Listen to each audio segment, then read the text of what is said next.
한국은행 금융통화위원회가 기준금리를 현행 1.25%로 동결했습니다. 하지만 올해 소비자 물가 상승률을 기존 2%에서 3.1%로 대폭 올렸는데 한국은행이 3% 넘는 물가 전망치를 내놓은 것은 10년 만입니다. 취재기자 연결합니다. 박병환 기자. 네, 한국은행에 나와 있습니다. 네, 이주열 한국은행 총재가 마지막 금통위 회의를 주재하면서 기준금리 동결을 결정했죠.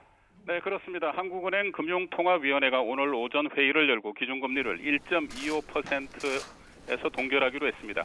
신규 확진자 수가 17만 명이 넘는 등 코로나19 상황이 심각해지고 있고 이미 두 차례 연속 기준금리를 올려 이번에는 기준금리 동결이 어느 정도 예상돼 왔습니다.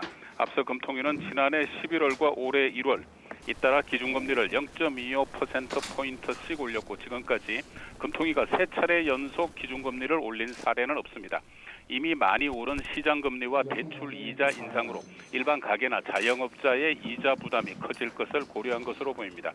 특히 이주열 한국은행 총재로서는 오늘이 마지막 금통위 회의 주제여서 세 차례 연속 기준금리 인상은 더 부담이 컸을 것으로 풀이됩니다. 지난 2014년 4월 취임한 이 총재는 그동안 76회의 기준금리 결정 금통위 회의를 주재하면서 기준금리 인하는 9번, 기준금리 인상은 5번 결정한 것으로 집계됐습니다. 하지만 일각에서는 4개월 연속 3%대를 기록한 소비자 물가 상승률과 임박한 미국 연방준비제도의 기준금리 인상에 대비하기 위해 기준금리 인상이 필요했다는 주장도 나오고 있습니다. 네, 한국은행이 올해 소비자 물가 인상률 전망치를 대폭 상향 조정했죠?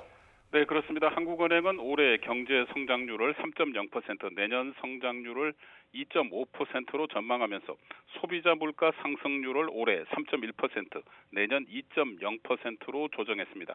한국은행은 지난해 11월에만 해도 올해 소비자 물가 상승률을 2.0%로 전망했는데 이를 1.1%포인트나 올린 것입니다. 한은이 당해년도 소비자 물가 상승률을 3%대로 내놓은 것은 2012년 4월에 3.2% 전망치를 내놓은 이후 처음이어서 10년 만에 3%대 상승률 전망치를 발표한 것입니다. 그만큼 현재 물가 상승이 심각하다는 것인데 최근 글로벌 병목 현상과 우크라이나 사태 등으로 원유 등 원자재 가격 상승이 더 가속화돼 물가 상승 불안감은 커지고 있습니다. 이같이 물가 불안과 금융 불안정이 지속하는 가운데 우크라이나와 러시아를 둘러싼 국제 정세도 긴박하게 돌아가면서 우리 증시는 전날보다 40포인트 이상 하락해 2670선을 오르내리고 있습니다. 지금까지 한국은행에서 전해드렸습니다.